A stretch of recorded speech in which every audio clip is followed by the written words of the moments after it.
Hello, everyone. Welcome back to MLS Moves. Please make sure you like this video down below and subscribe to the channel if you are new. Today, we're diving into the future of MLS. With the World Cup on the horizon, the future of soccer in North America is looking really interesting, and there's a lot we still don't know. To help us break it down, I've brought along Max Bretos to discuss what's next for Major League Soccer and to get his perspective on Leagues Cup thus far and what he thinks about the tournament. Max, welcome to the show, my friend. How's it going? Well, doing great. Excited to actually be on here. I follow you and watch you on YouTube, so it's a full circle moment. Very nice. Yeah, well, I'm excited to have you on to talk a little MLS today, kind of talk about what the state of the league is currently. Obviously, we just kicked off our second annual Leagues Cup tournament with Liga MX. And one thing I wanted to ask you about that is I'm sure you've seen the posts on Twitter about some of the fans seeming disgruntled for several different reasons. It doesn't seem like anyone's agreeing on one certain issue about why they're mad. But Leagues Cup, right? What is your take on it so far? Where we've only played the first games in the group stage, but what is your take so far on the second version of the tournament? Well, the first reflection, and by the time maybe people watch this in a few days, it could have changed by then. But obviously, the performance of MLS teams in comparison to the Liga MX teams, we are, Tuesday night there was the game featuring Monterrey. So with all the other teams that lost, Tijuana and Chivas and Pumas, you're like, okay, this probably is nothing too out of the ordinary. We haven't seen the heavy hitters, but when Monterrey comes in and loses to Austin, I think that's the one that really gives you the idea that this could be this is kind of the trend that we're in. And there's a lot of reasons for that. Obviously, playing away from home is a big challenge. And these teams, if the MLS teams were traveling to Liga MX stadiums, I think they would lose 80% of the games. It's a testament to Liga MX because they would come here and say they lose 60%. But if it gets to a higher number, which it is right now, then that is, I think that's more than we would have expected. Home field means a lot. The idea that they're a month into their season, I think, is a smaller issue that is there. But I've spoken to a lot of players and coaches, and they seem to think that's enough to get you into a season's form. When we flip it, when the old CONCACAF Champions League, it's still around, but it's called the CONCACAF Champions Cup. MLS teams would get in there. Sometimes it'd be their first game. Now that's very different. I mean, and they would, but sometimes get some results. But that was a little different. But that is obviously the big reflection. I know there are some disgruntled fans. It's interesting when I post something about Leagues Cup, people will respond to me and tell me why they're not going to watch it. I'm like, great. There's thousands of things to watch. Soccer is such a competitive look. Sports in general, it's mind-blowing how much competition there is for everything. If you're watching the Premier League, the Champions League, if you're watching MLS, you could watch the USL, you could watch NWSL, you could watch the Olympics, you could watch Netflix. It goes on and on. And there's just a lot of competition. But I mean, people would tell me that, and I understand that. I mean, I enjoy Leagues Cup. If it's not your cup of tea, so be it. If you are loyal to the Open Cup, and look, I have attended maybe 100 Open Cup games through my career, and I enjoy it and love it. It's a very important tournament to me because that's where I started my broadcasting. My affiliation with LAFC, I plan to be there up in Seattle when they play later in the month of August. I get it, and just to sidebar off that, with the Leagues Cup coming into existence, people's criticism towards the league. I'm not going to be too critical of the league. The one thing I think they did that I wish they could walk back a bit was, kind of come out publicly on behalf of the league and say it wasn't a priority, because clearly it is. Clearly it's important to a lot of people involved in MLS. And I think Don Garber, that maybe in hindsight would have done it a little differently, because he's obviously trying to, appease the owners and everything. There's a lot of games on the plate, but they've got to be true to this deal with Apple TV, because when you look at what's happening in the sports marketplace, very few places have a partnership like the way MLS has with Apple TV, not just because of the money it brings in, but the duration and the future and the fact that it's Apple. So there's things that they are doing under that umbrella that they have to do for the necessity of survival, really, as well. Because for what I said earlier, soccer is a very competitive marketplace. But the Leagues Cup's off to a good start, and there's some bumps, obviously. Some games are better than others. It's hard to get hyped up when it's MLS versus MLS, I know. When it's Liga MX games versus MLS, it's a lot better. But it's going to get better when you imagine what the quarters, semis, and final will look like. I think there'll be a good payoff at the end. Well, do you think that it's going to hurt this tournament's, I don't want to say credibility, because if you don't, validate this tournament already, you never were going to, right? It's Liga MX teams getting bounced. There's not going to be the deciding factor of why you don't watch this tournament. You probably weren't watching it anyways. But is it going to hurt the tournament if we see this trend continue and say by the knockout round there is only 6 Liga MX teams left? Or I don't know if that's possible, the numbers, but you know what I'm saying, that there's a more than last year were eliminated in the group stage. Does that hurt this tournament's maybe not just viewership, but just, legitimacy? Because it would seem like that the Liga MX teams, something's up if they only 6 teams or 7 teams advance. Yeah, I don't know if it's going to hurt its legitimacy. It may hurt certain attendance. It may interest levels may not be great, but I think from the MLS perspective, there'll be a moment where they can puff their chest out. But this tournament will be as successful as the Liga MX teams make it as well. I've covered a couple games already.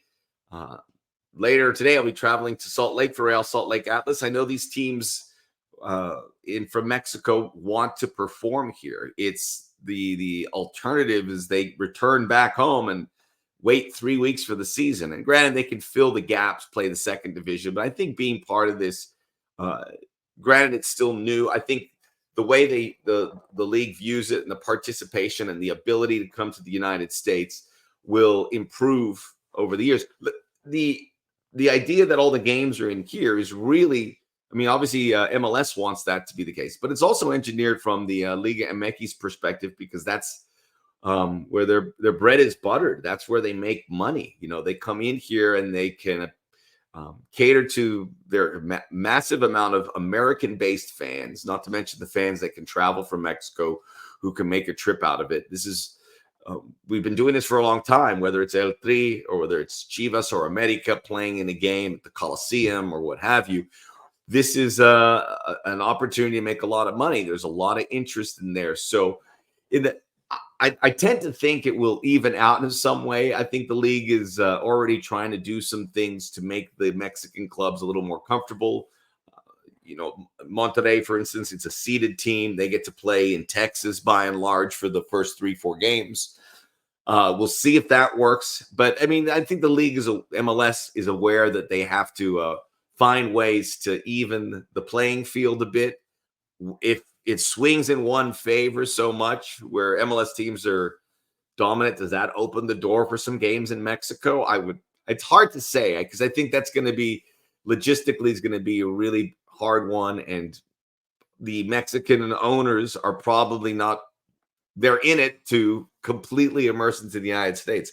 But for me personally, I think it could be a problem if, as you say, 32 teams make the knockouts and say 8 of them are from Mexico, and the 16 and there's 2 or 3. There was 5 last year.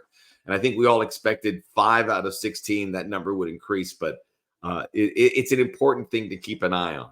It takes 2 to tango. Well, yeah, exactly. Yeah. And I think that obviously you would want Liga MX teams to have a good performance, because that's going to make the tournament more interesting. Like you said, watching 2 good matchups. You want to see those good matchups. Yeah, like you said, it's not as exciting to see 2 common MLS teams play each other. It'd be more exciting to see a Liga MX club play an MLS team.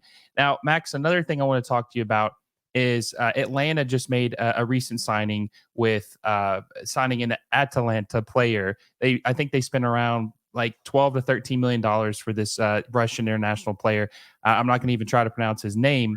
But one thing that made me think of was to show because you've been following the league a long time as well as I have.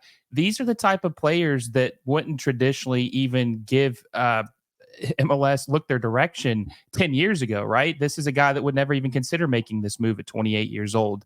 That just kind of shows where the league is and the kind of player that we're able to attract now. But my question is, while that is nice, the 3 designated player rule, it seems like we've outgrown that to where we could either have more of these players come over here and obviously increase the quality. What is your take on that as far as the type of player we're attracting? Obviously, Denny Bwanga is another player that would probably have never even considered MLS 10 years ago.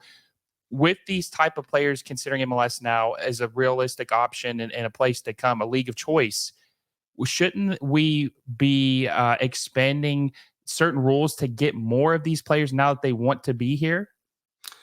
So loosening up the salary cap in whatever way.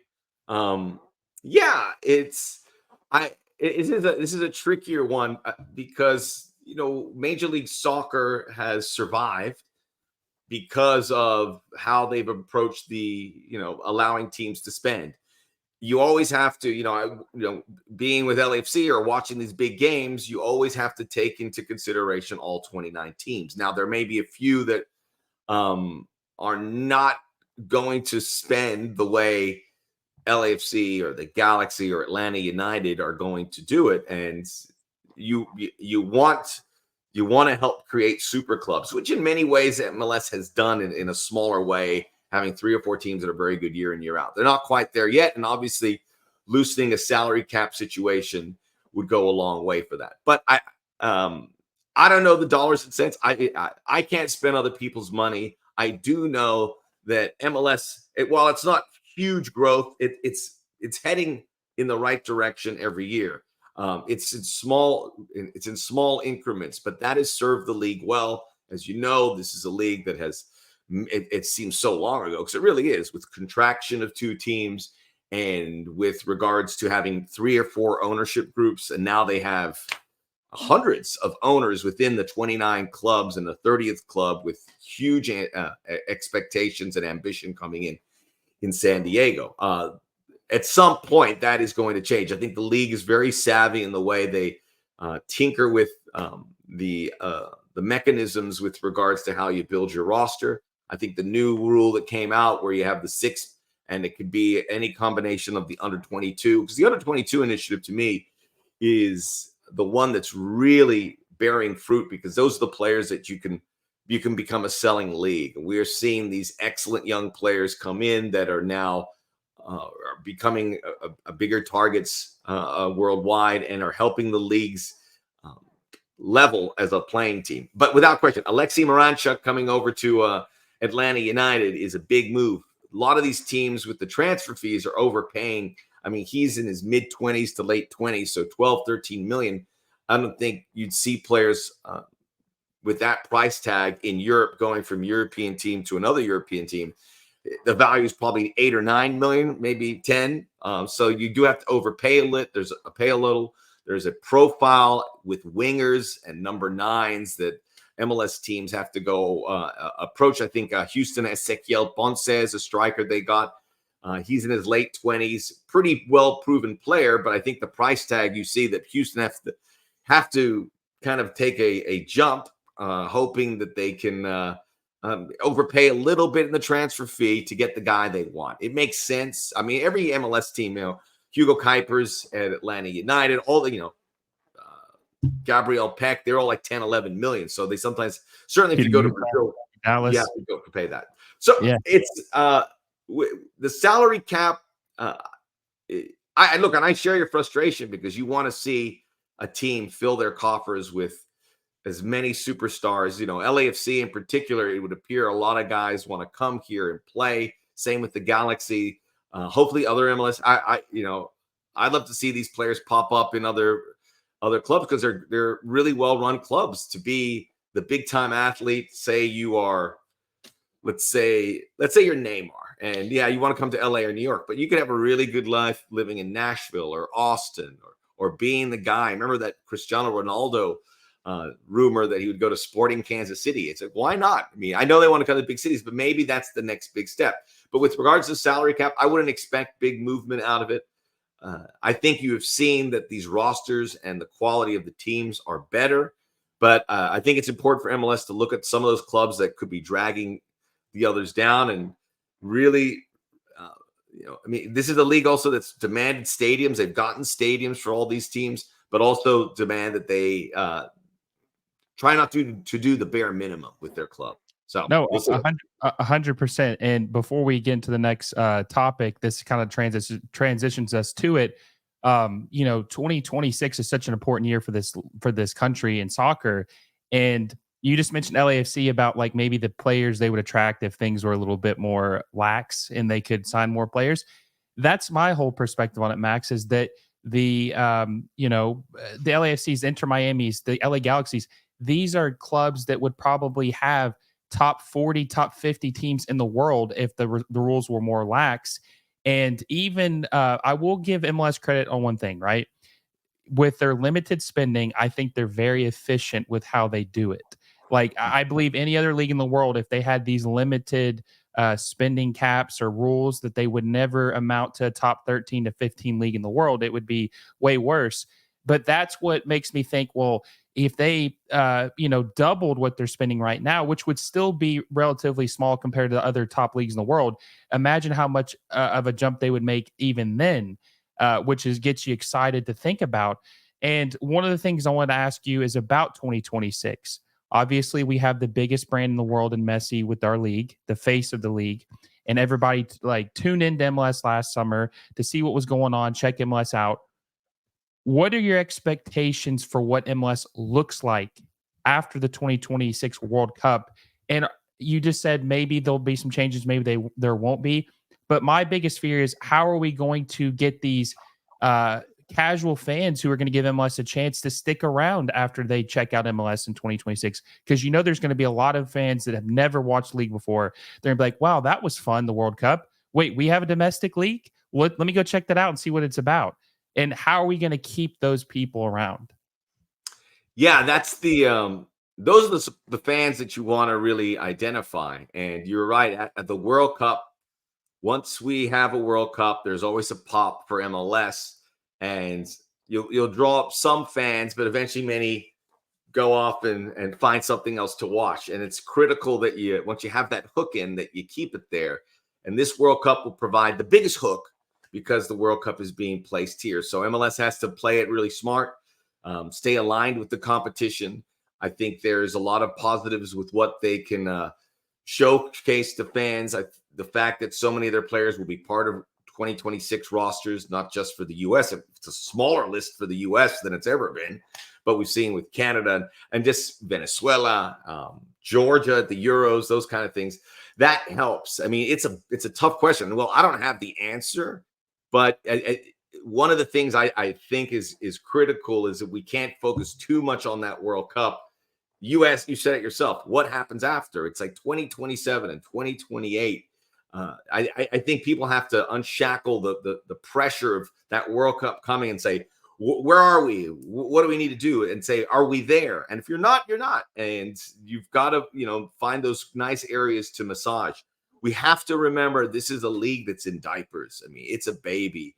And if you compare any other league that was 30, 32, 33 years old by the World Cup, where would they have been? I think you would see that MLS is way ahead of anyone doing that. Granted, some of the big leagues we follow, we're talking about, turn of the century when they were around and developing. This is something that MLS is going to have to do. It's a big job because, look, they've done a lot of positive things, and I think we have to applaud it. You see the stadiums. The stadiums are full by and large. Even clubs like Dallas that didn't draw are filling out. Teams like Colorado, New England that weren't drawing big numbers are getting better. That selling tickets for the stadiums are improving. The big question is, how do you get people to watch at home? And a bigger question for Apple too, because it's localized. It's it's not regionalized anymore. How do you make it more of a regional product? Because it is. People that watch Inter Miami aren't going to watch a game from Montreal. Someone at Chicago is not going to really care much about what's happening with Real Salt Lake. Just how the audience at large will tune into an important game, much like the NFL does, right? The NFL, you're a fan of the Broncos or the Eagles, but you're going to watch Sunday Night Football, Monday Night Football, regardless of who's playing. They have a great partner in Apple, and I think Apple, too, what we see, it's going to look a lot different in the years 4, 5, 6 than it is now. And they're just getting started with their sports platform. So, there's a lot of faith that could be done with that as well. So it's a big job. Look, when I was at ESPN, and it was so frustrating. You would hope these games would get big numbers. It's not quite there. Maybe it doesn't get the huge numbers, but it gets enough numbers where you've engaged fans in some way, shape, or form. It's impossible to get the numbers they got 10, 20 years ago.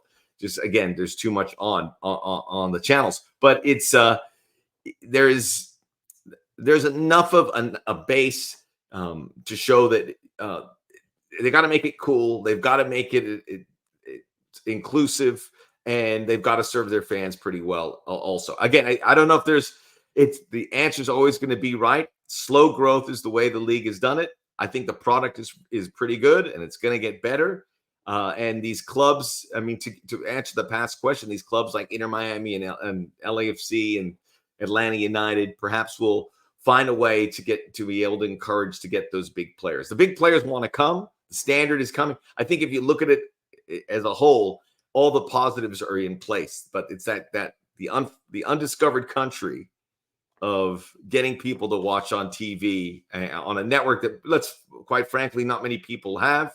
I think there's going to be creative ways to find a way to get these games to the masses, and they're going to really try and plug into the World Cup when it happens and have that residual effect afterwards. There will be a nice afterglow, I'm sure, and there's people a lot smarter than me with regards to how to promote this league after 2026. But I'm glad it's there. It's a good place marker, and people know. You can see it everywhere. Everyone's growing. CBS, Men in Blazers are all growing because they see 2026 as that moment. So I think they've done the research and they know exactly what it can provide. 100%. And this is the final point I was going to bring up with us is, well, you look at Caitlin Clark, what she's done for the WNBA. We're seeing historic ratings. It just took one player to engage a whole entire audience in the US, and the WNBA is more popular now than it's ever been. And it looks like I think they just signed a record deal for media rights, which is good to see for them. And it's good to see that people are taking an interest. Just takes that one player to pique everyone's. I'm sorry, Will, but you watch ESPN, the way they promote the WNBA. If they ever did that for MLS, oh, it's over. They never did, and Fox never did. So Apple's trying. They just don't have the reach, the bandwidth that those places do. But to your point, I think Caitlin Clark's a great one. There's going to be a player. I'm not going to say it's Kevin Sullivan, but someone of that profile that comes up that people go, you've got to watch him play. You got to watch him play, and he plays in MLS. Or even just a signing. And that's the point I was going to ask you. There's been a lot of rumors about Antoine Griezmann finally coming over to Major League Soccer and LAFC. And I want to get your opinion on what you think that would mean for the league. But Max, that's what we need. We need Messi's. We need Griezmann's. You just said this minute ago, like, how are you going to get a guy in Kansas City to tune into LAFC like he would a guy in Florida is going to tune in to watch Patrick Mahomes play? I think Griezmann or a Neymar, that's the type of players you sign to get the average fan to watch, because they're like, wait, what is Griezmann going to do tonight? How's he going to play for LAFC? I got to watch and see. What do you think a signing like that would mean for the league and LAFC if it comes through? Yeah, it would be amazing. But the thing with the Griezmann, we've been hearing it for so long. So clearly his interest is there. I mean, he's different than many of the other players. It frustrates me when a guy will go, yeah, I would love to play there. I'd love to play there and see out my last few years. And I'm like, that's a red flag. Griezmann still has a lot to give. He's a great player to approach, but eventually, I spoke to Giorgio Chiellini about this, and he said he wished he came here sooner. He said he wished he came here 5 years sooner. And then that reaction to players where it's a place that, say, a guy that's 30 years old, let's say a Bernardo Silva, 30 years old. He is, at the peak and he wants to play in Champions League, but then he says, I think MLS, I can get what I need. I can play at a high level. I can be happy as a player. I can make very good money. So I think we're getting closer to being able to offer that. But you're right. Those kind of players make a big deal. And, I don't know if he's coming or not. And, you get chuckles when they do it. I mean, the report from L'Equipe makes it a lot different because that's a very respected news source than the Griezmann moves earlier. So I wouldn't be surprised if it happened. But if you look at the LAFC case, to have a bunch of these French internationals saying we're going to play together, why can't that happen in a different capacity somewhere else? We've seen it in Miami, with Messi and his Barcelona friends, and then Suarez coming back, and a young player like Federico Redondo, yeah, who is putting his best years with Inter Miami. So I mean, that's all the ingredients to be successful in that perspective. But yeah, like these players that play together, obviously talking and say we could do something really special here.